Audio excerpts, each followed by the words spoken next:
Hey guys, welcome back to the channel. In today's video, we're talking Reverse 1999. Now, this game is launching in about 2.5 days on the 26th.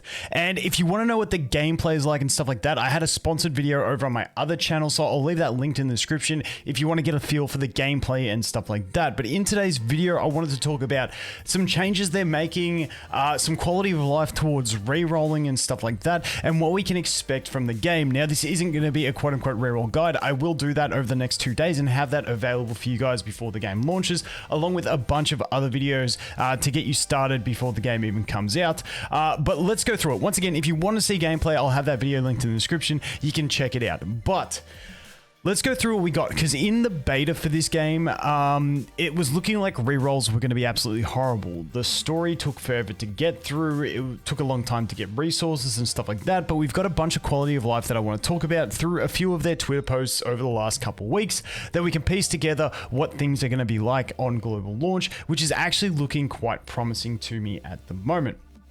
Now, when we look at global launch, we're going to have 3 banners available to us. It's looking like, which one is the beginner banner, where you have where you can get one of 3 characters between Lilia, Eternity, and Regulus, all coming. My head's in the way here, so let's move that for a sec. And you can see here that you get them within 30 pulls, so it's a 30 pull pity on that. Besides that, on the standard banner, you've got a 60 soft pity, 70 hard pity. So once you get to 60, it starts going up. But with the banner character on those ones, it is a 50-50, but if you lose the 50-50 the first time, the next time you get a 6-star, you're guaranteed to get that character.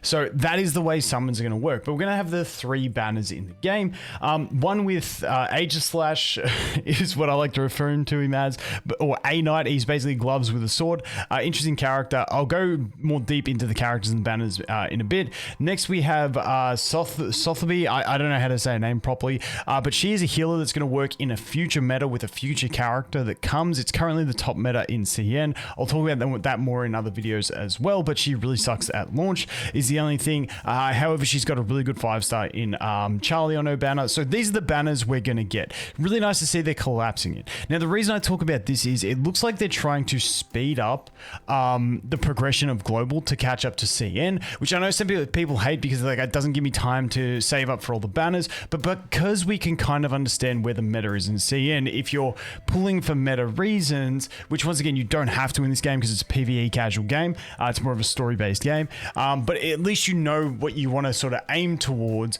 based on what we have in CN as they try and speed it up a little bit. Because in this post here, are there any future updates in the works? The dev team is constantly coming up with and testing new content. It is our sincere wish that everyone enjoys the quality contents during the official launch. After repeated testing and feedback, we arrived at the following decision. Version 1.1 will be released on November 9. Keeping in mind the game releases on October 26. A number of event tasks and schedules have been optimized accordingly. Optimized compared to the CN version.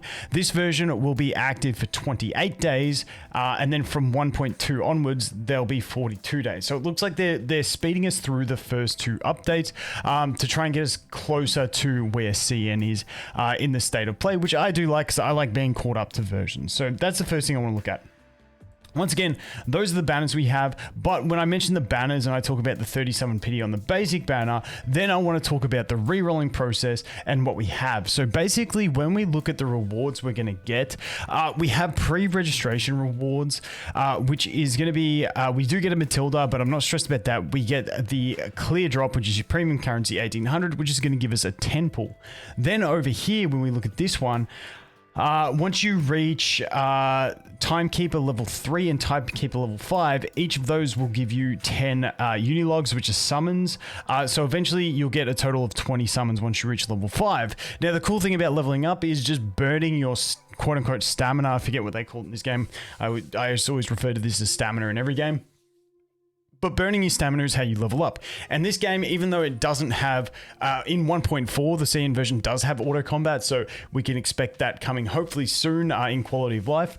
But because you can, once you clear a stage, you basically can sweep it using the exact same thing. Now, it doesn't just like insta sweep, it makes you watch a replay of your battle, but it's essentially a sweep, and you can sweep up to, I think it was 4 times, and you can basically dump your stamina on a reroll to level up your account to get this stuff. So I think this is going to be really nice and add to the speed up of a reroll and getting to 30 summons. Now, with that 30 summons, like I mentioned, you can use those 30 summons to go to the pity on your beginner banner, or if you're like me, that's not the way I do it, because all these beginner banner characters, they're all DPS characters, all perfectly viable, but none of them are like completely broken that you have to have that one character. So I think these are all viable. So for me, I'd be using my pools on one of these other two banners, depending on what you want to aim for, to try and get the 6-star off of these banners, so then you're set up, and then you can work towards this beginner banner in the future once you've got your account set up with the exclusive characters from the banners that you really want to get.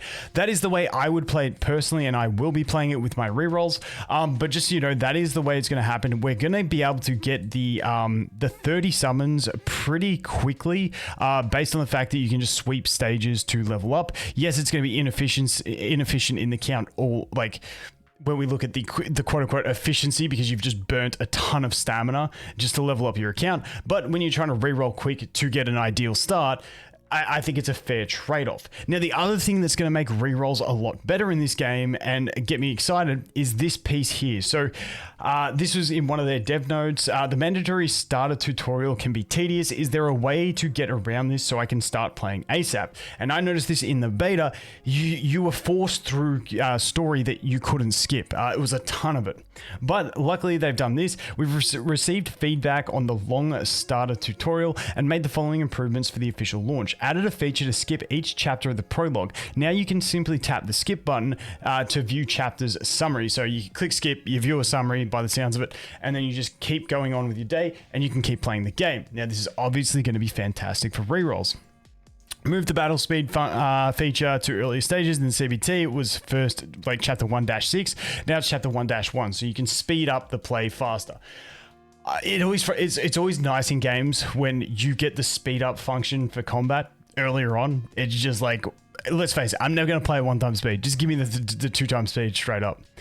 Move the end of mandatory tutorial to an earlier stage. In the CBT, you must clear 1-4 before you can perform any operations as you want. For the official launch, this has been improved and you can start doing anything you like after you clear 1-1. I think these are great changes. Like I said, this is going to be fantastic for rerolling in particular, because you guys know I love rerolling in games. So I'm definitely going to be doing some with this game. But I think those changes are basically between these changes here, where we can skip a ton of story, and also the fact that we get 30 summons pretty easily, considering we have the sweep function to level up our accounts.